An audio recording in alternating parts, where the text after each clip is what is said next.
उपमुख्यमंत्री अजित पवार यांचे पुत्र पार्थ पवार ज्या मुंडव्यातील जमिनी प्रकरणी अडचणीत आले होते तो व्यवहार रद्द करण्यात आला आहे। याच संदर्भात बोलण्यासाठी आपल्यासोबत माहिती अधिकार कार्यकर्ते विजय कुंभारे त्यांनी एक ट्विट देखील केले आहे। त्यामध्ये अनेक ज्या शंका आहेत त्यांनी त्या उपस्थित केलेल्या पाहायला मिळतात। काय नक्की जे आहे ते ट्विट तुम्ही केलेलं आहे आणि एक काल पाहिलं तर व्यवहार जो होतो आहे तो अजित पवारांनी रद्द केलेला आहे। 1 रुपयाचाही व्यवहार झाला नाही असं ते म्हणतात। हे जे अजित पवार म्हणाले त्याच्यातून त्यांनी त्या अनेक विषयांची कबुली दिलेली आहे।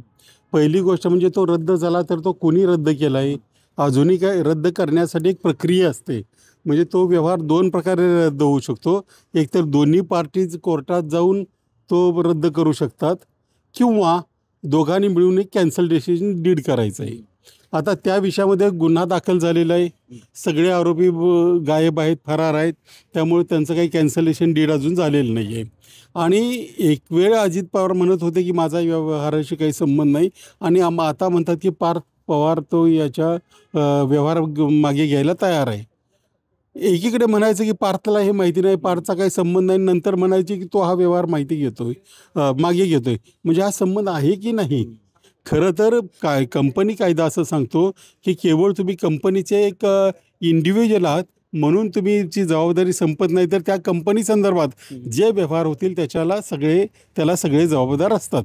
त्यामुळे याच्यामध्ये जरी व्यवहार रद्द केला तरी झालेला गुन्हा, पैसे न देता व्यवहार केला म्हणजे त्याच्यामध्ये कुठेतरी मनी लॉन्ड्रिंगचा प्रश्न येतो आणि इतरही अनेक गुन्हे त्याच्यामध्ये म्हणजे रेव्हेन्यूचे गुन्हे त्याच्यामध्ये आहेत। मग अशा स्थितीमध्ये तो व्यवहार रद्द केला तरी गुन्हा रद्द होत नाही। आता त्यांनी एक समिती नेमलेली आहे मुख्यमंत्र्यांनी याची चौकशी करण्यासाठी, पण ही समिती कुणाची आहे? तर ज्यांचं ह्या अशा प्रकारावर लक्ष ठेवायची गरज म्हणजे जबाबदारी होती त्यांचीच ही समिती आहे आणि त्यांनाही महिना दिला आहे। म्हणजे सगळं प्रकरण शांत करण्याचा हा प्रयत्न आहे आणि त्यामुळे आता गुन्हा कसा रद्द करायचा याचं प्लॅनिंग चालू आहे।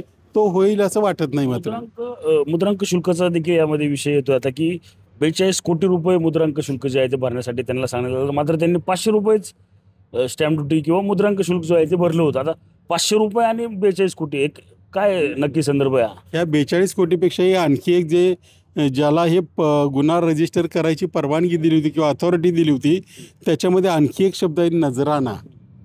आपण फक्त स्टॅम्प ड्युटी पुरतं बघतोय, तो 42 की 41 कोटी हा भाग वेगळा आहे, पण नजराना जर भरावा लागला असता तर तो साधारणपणे 250 कोटी भरावा लागला असता। त्याच्यामुळे 250 कोटी प्लस 41 कोटी वगैरे म्हटलं तर ती रक्कम 2-2.25 कोटीच्या घरामध्ये जाते। हा मुद्दा आणखी वेगळाच आहे। ते पैसे बुडवले हा तर मुद्दा आहेच आहे आणि राज्याचे वित्तमंत्री कोणीतरी आपला राज्याचा पैसा बुडवला आहे त्यानंतरही शांत राहतात, तो व्यवहार रद्द झाला असं सांगतात, हे सगळं चुकीचं आहे। परंतु आता राजकारण्यांनी एकमेकांना आपल्या नातेवाईकांना वाचवायचं असं ठरवल्यानंतर आपल्या राज्यामध्ये काहीही घडू शकतं। हा व्यवहार जो आहे तो रद्द करण्यात आलेला आहे, तोच न्याय आता बोपुडीत जी जमीन आहे कृषी विभागाची किंवा कुठली त्या संदर्भात हाच न्याय असेल का? आता आमचं म्हणणं आहे की दोघांनाही हा न्याय लावायची गरज नव्हती।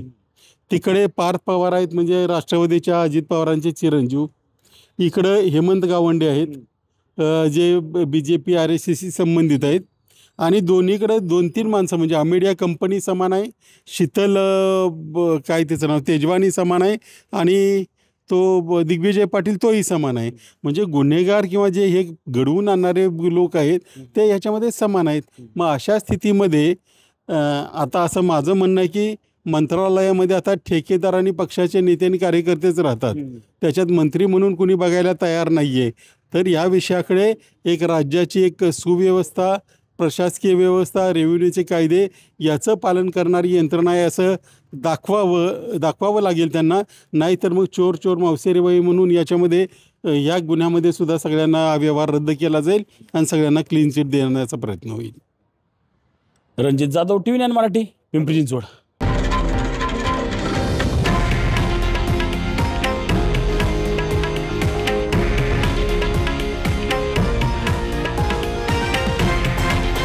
हे आहे देशातील नंबर 1 न्यूज नेटवर्क आणि आपण पाहत आहात TV9 मराठी, एकमेव।